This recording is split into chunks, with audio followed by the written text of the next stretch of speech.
Have you ever found yourself opening the fridge when you weren't even hungry, just desperately looking for some kind of relief in the middle of a chaotic day? If so, you might be dealing with something far more common and much quieter than you think: emotional eating.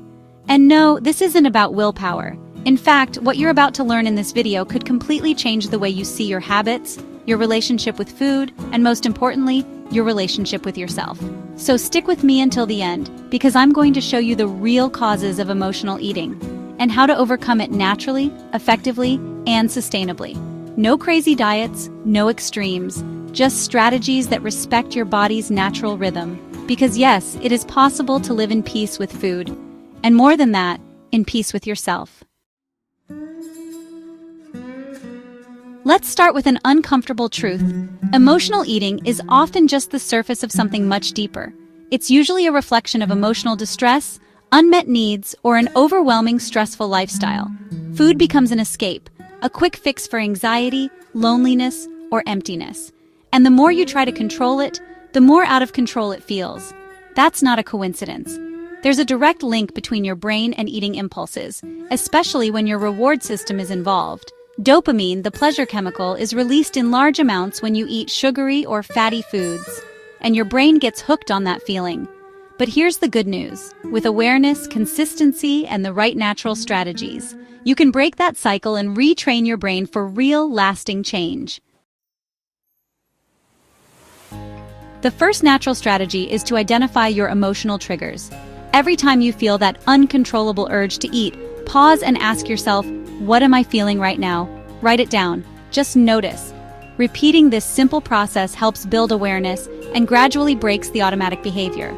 The more you understand yourself, the easier it becomes to make better choices. At the same time, make sure you're eating regularly. Going too long without food can set you up for a binge later.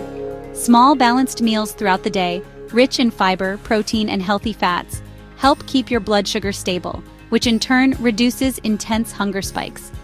And here's a reminder, food is not the enemy. Food is nourishment, energy, and yes, pleasure. But when it's used to fill emotional voids, it loses its real purpose. Another powerful tool is conscious breathing. It might sound too simple, but it works. When the urge hits, before you act on impulse, take a deep breath in for 4 seconds, hold for 4, exhale for 4, and repeat. This activates your parasympathetic nervous system, lowers your cortisol levels, and gives you space to make a more mindful choice. Guided meditation can also be a game changer, especially before bed or first thing in the morning. It helps organize your thoughts and calm your mind, making you less vulnerable to triggers throughout the day.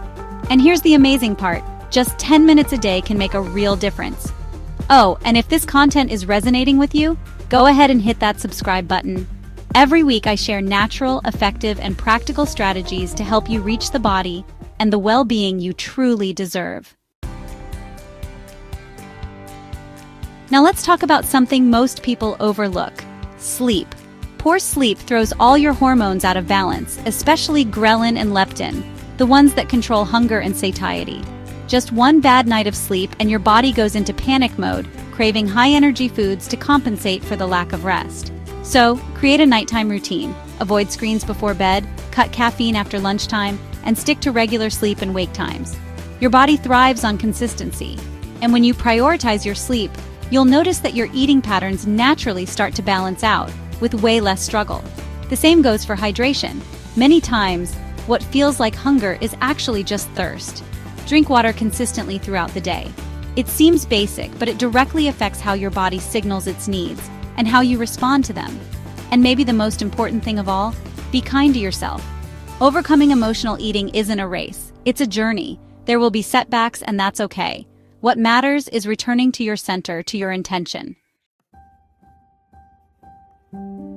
Use tools like journaling or emotional writing to express what you can't yet say out loud. Writing is therapeutic. It helps you process emotions and make sense of your thoughts. Another helpful step is building a support system. Talk to someone you trust. Try therapy or join groups where people are going through similar challenges. Just remember, you are not alone. Thousands of people deal with this every day. And with the right information, awareness, and natural strategies, you absolutely can overcome it. And if you want to keep walking this path of self-awareness, click the video right here. where I break down exactly how to recognize emotional hunger before it sabotages your progress.